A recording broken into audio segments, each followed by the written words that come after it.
இரண்டு கல்லர்கள், ஒருவன் இகழ்ந்த கல்லன், ஒருவன் புகழ்ந்த கல்லன்.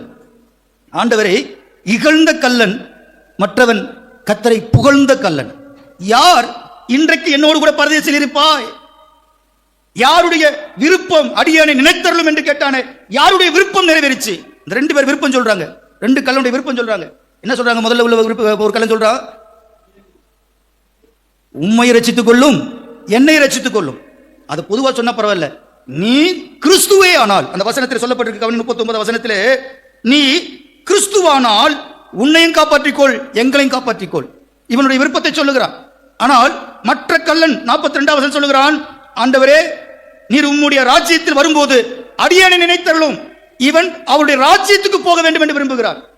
இவன் இந்த உலகத்தில் இந்த பாடு, இந்த கஷ்டம், இந்த துன்பத்திலிருந்து, இந்த மனத்திலிருந்து விடுவிக்கப்பட வேண்டும் என்று விரும்புகிறான். இவன் உலகத்தை வாழ விரும்புகிறான், அவனோ